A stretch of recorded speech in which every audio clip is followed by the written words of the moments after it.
Siapa itu Kokori? Banyak orang yang menyebut nama Kokori, dan selalu diikuti dengan kalimat yang mencela atau menghujat. Malaysia bukan negara kecil pun ya.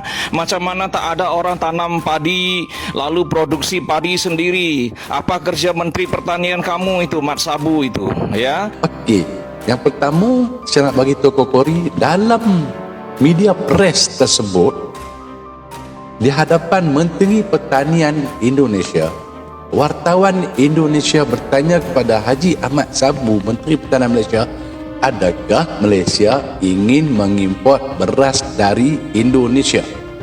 Apa jawab Haji Ahmad Sabu, Menteri Pertanian Malaysia? Beliau menjawab, belum lagi. Misal tambahan beritanya kayak gini, negara lain sedang krisis beras. Disebutlah macam-macam negara termasuk Malaysia. Padahal nggak ada berita kayak gitu di sini. Jadi yang mana warga Indonesia cakap Malaysia kehabisan beras tu, every pasaraya di Malaysia tidak ada langsung masalah kekurangan beras. Tengok beras Malaysia. Jadi stop bilang Malaysia itu krisis beras, karena itu nggak bener ya guys. Dan aku penasaran kalian baca info dari mana gitu. Padahal jika kita fokus dan mau belajar dari negara lain, mungkin kita bisa menyelesaikan masalah negara kita dan tidak mustahil negara lain mau membantu kita. Tetapi jika kita menebarkan fitnah, hoax, ejekan terhadap negara lain, mereka justru tidak akan berempati dan balik menghina kita.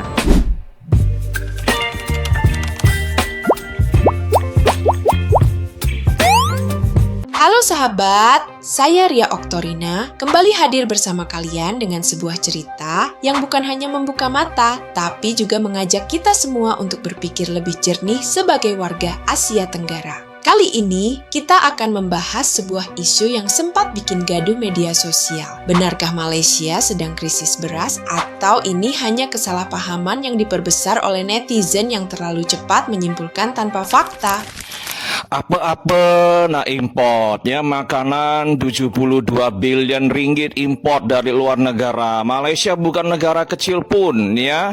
Macam mana tak ada orang tanam padi lalu produksi padi sendiri? Apa kerja Menteri Pertanian kamu itu, Mat Sabu itu ya? Kami warga Indonesia tak boleh kutuk dia ya, tak boleh kecam dia. Korang lah rakyat Malaysia nak kecam dia. Apa dia kerja ya? Dia makan gaji uang cukai kalian buat apa? Makanan masih import ya. Berapa banyak uang Malaysia ya, uang asing, cadangan uang asing Malaysia yang keluar dari Malaysia untuk beli bahan makanan. Korang nak tanya sama Menteri Pertanian korang itu, apa dia kerja? Oke? Terima kasih. Ini kenapa netizen Indonesia pada bilang Malaysia krisis beras? Kayak info dari mana guys? Aku tuh di sini nggak pernah dengar ada berita krisis beras.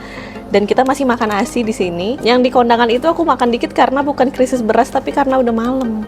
Ini aku baru beli nasi padang di sini. Masih ada aja nasi, masih ada aja beras. Di tempat nasi kandar pun juga masih banyak nasinya. Di supermarket juga pada masih jual beras tuh masih banyak. Jadi stop bilang Malaysia itu krisis beras, karena itu nggak bener ya guys. Dan aku penasaran kalian baca info dari mana gitu.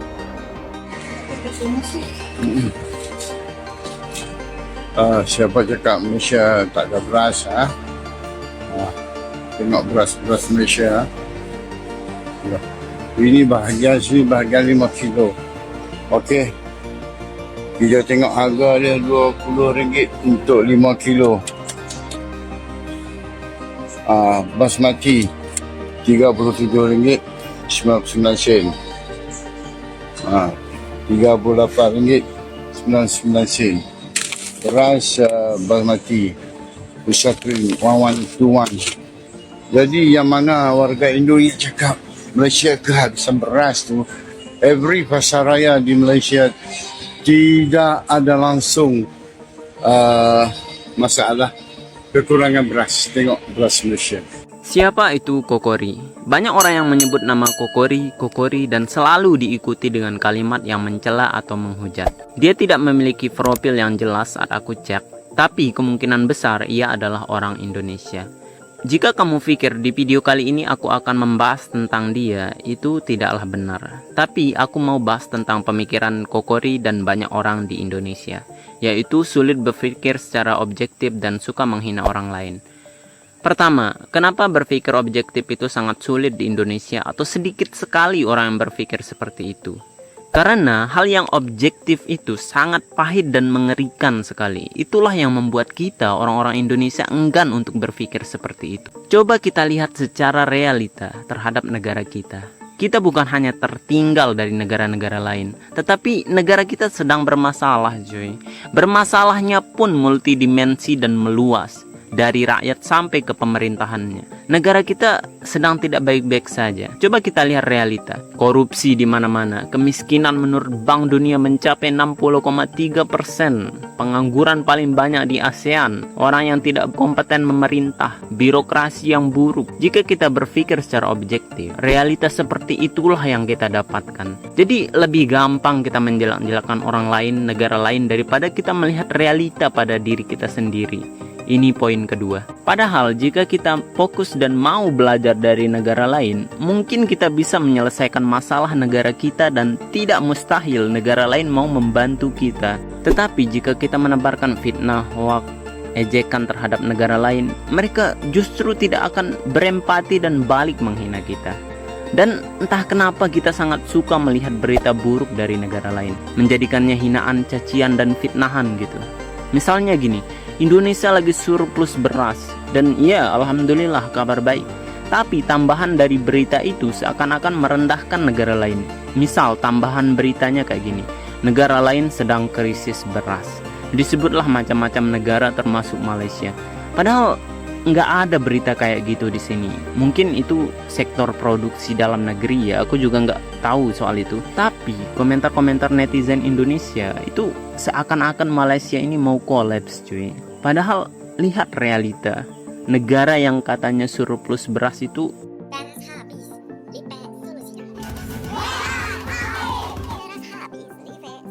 ini bukan soal apa dan bagaimana, tetapi mentalitas kita sebagai sebuah bangsa itu yang menjadi masalahnya. Jika saja kita sebagai bangsa mau berbesar hati dan belajar, niscaya kita akan maju.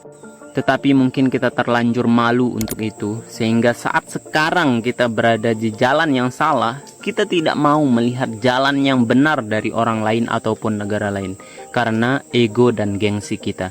Terakhir, aku selalu mengatakan ini kepada anak-anak di sekolah. Lebih baik kita tersesat dan menemukan jalan kebenaran daripada kita selalu merasa di jalan yang benar.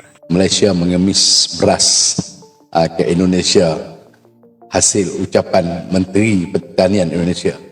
Dan di antara konten saya yang lepas tu Kokori, Wan Winor dan beberapa lagi yang pro dan kontra mengatakan tunjuk gambar perbincangan di antara Haji Ahmad Sabu. Saya teliti satu persatu yang disampaikan oleh Haji Ahmad Sabu, Menteri Pertanian Malaysia ni. Beliau lebih banyak kepada hubungan dua hala. Dari segi peranan beliau lah sebagai Menteri Pertanian, seperti mana kata Kokori, menghabiskan jutaan ringgit Malaysia menggunakan wang rakyat. Pergi sana takkan saja-saja pergi, mesti nak import beras. Okey, yang pertama saya nak bagi tahu Kokori, dalam media press tersebut di hadapan Menteri Pertanian Indonesia, wartawan Indonesia bertanya kepada Haji Ahmad Sabu, Menteri Pertanian Malaysia, adakah Malaysia ingin mengimport beras dari Indonesia? Apa jawab Haji Ahmad Sabu, Menteri Pertanian Malaysia? Beliau menjawab, belum lagi. Itu jawapan berhemah, jawapan politikal, jawapan politik, jawapan dua hala. Sebab Haji Ahmad Sabu tahu Indonesia tak akan mengekspor beras, tak mampu lagi nak ekspor. Indonesia baru sampai tahap mencukupkan keperluan dalam negara mereka, negara Indonesia. Di mana statement Kokori dan Wang Winor yang mengatakan Menteri Malaysia pergi minta beras dengan Indonesia. Jawab atas pentas yang sama, dua-dua ada. Menteri Pertanian Malaysia katakan tidak. Tidak, belum lagi. Apa yang dikatakan oleh Menteri Pertanian Malaysia adalah satu, kita akan import kelapa, kekurangan kelapa, terutama pada musim perayaan. Okey. Yang kedua, kolaborasi. Itulah kolaborasi. Kalau sama-sama dalam negara kita tekan comparison, tapi disebabkan hubungan dua negara kita kolaborasi. Kita ada MARDI, satu badan yang mengurus segala-galanya tentang pertanian, dari teknologinya, pemasarannya, kualitinya, pengurusan semua sekali. Dan begitu juga di Indonesia. Sebab apa kata Haji Ahmad Sabu, kita punya cuaca yang sama, tanah yang hampir sama. Kenapa kita tak boleh share teknologi? Kan? Jangan nak putar belit. Saya tak salah kawan Wino dengan Kokori. Menteri sendiri pun putar belit. Bila dia bercakap sendiri dengan wartawan, dia kata Malaysia minta import beras daripada Indonesia. Sedangkan di atas pentas tu, ditanya di hadapan kedua-dua orang, Menteri Pertanian Malaysia katakan tidak, katakan belum. Takkanlah Jepun yang krisis beras nak belajar dengan Indonesia, kan?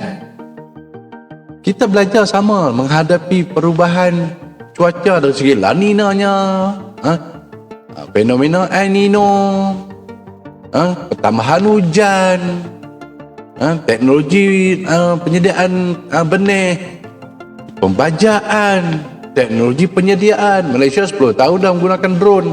Bapak Prabowo baru kata kita akan menggunakan drone, bermakna kami dulu pakai. Jadi kita tak bangga kita dulu, tapi kita share. Kita share, kan? Inilah jenis konten-konten yang tidak memahami keadaan yang berlaku sekarang ini. Sekadar mencari penonton, mencari like, mencari komen. Ya.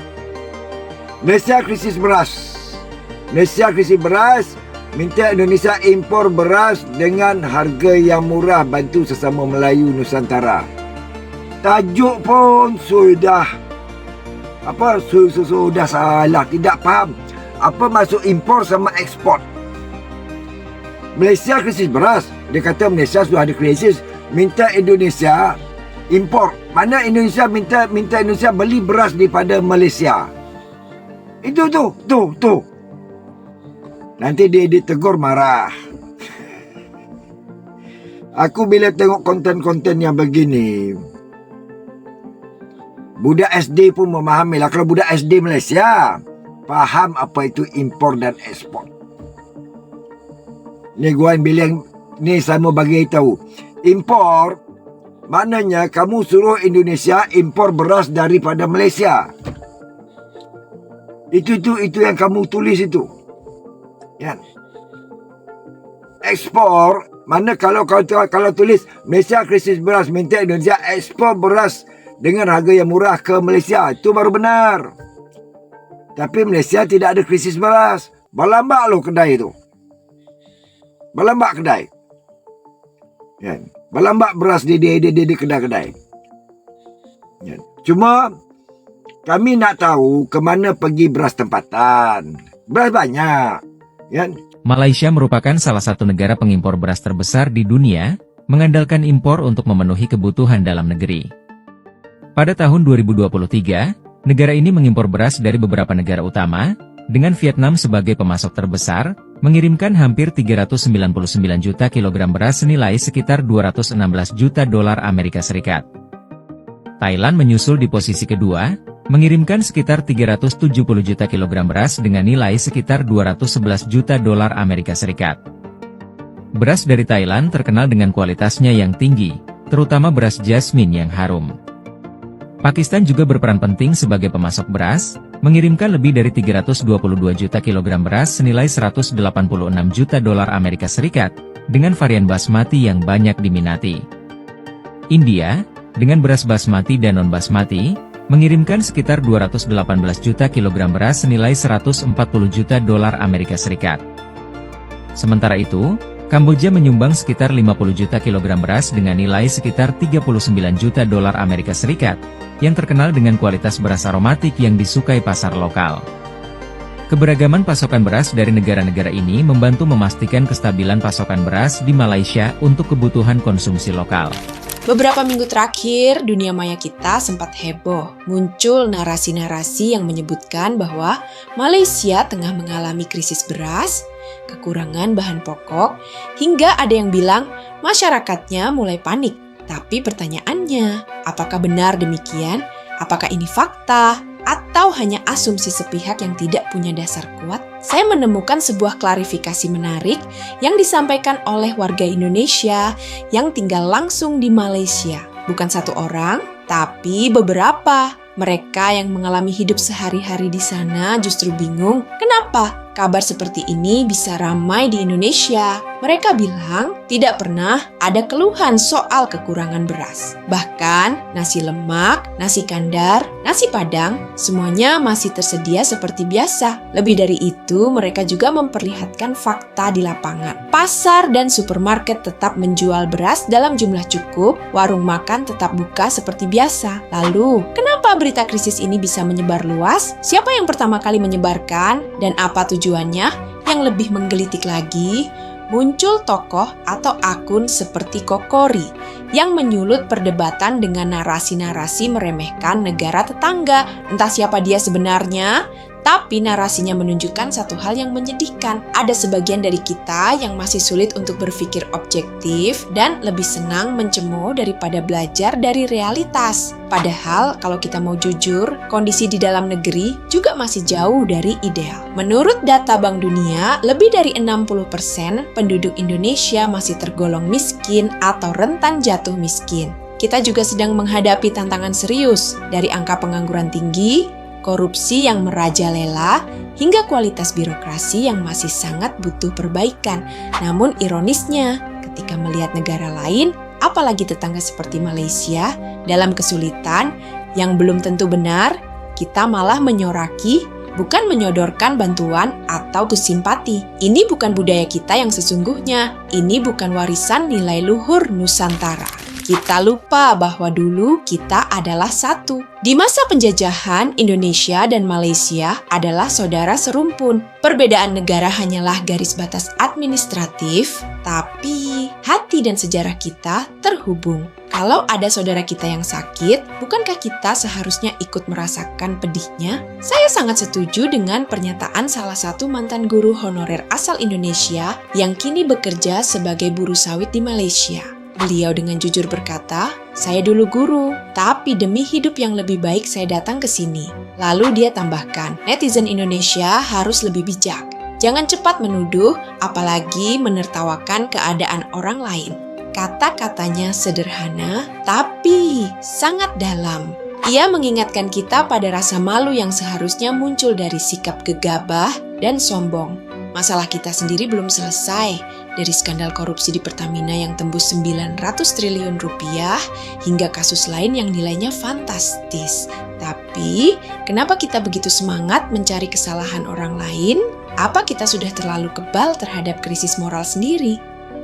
Kalau kita bisa belajar rendah hati, kalau kita bisa mengakui bahwa bangsa lain juga punya nilai, mungkin kita akan jadi bangsa yang lebih besar. Karena kemajuan tidak pernah datang dari kesombongan, tapi dari kejujuran, belajar, dan rasa hormat pada sesama. Mari kita jadi bangsa yang tidak mudah terpancing emosi, tidak cepat menyimpulkan, dan lebih senang mencari fakta daripada menyebarkan prasangka. Kalau tetangga kita sukses, kita tiru. Kalau mereka tertimpa masalah, kita bantu. Bukan sebaliknya. Saya, Ria Oktorina, percaya bahwa kita tidak akan pernah tumbuh kalau terus membandingkan diri dengan niat merendahkan. Tapi kita akan tumbuh jika belajar dengan rendah hati, saling mendukung, dan berhenti menyebarkan informasi yang belum jelas kebenarannya. Terima kasih sudah menyimak hingga akhir. Jangan lupa tinggalkan komentar bijak, bukan komentar nyinyir.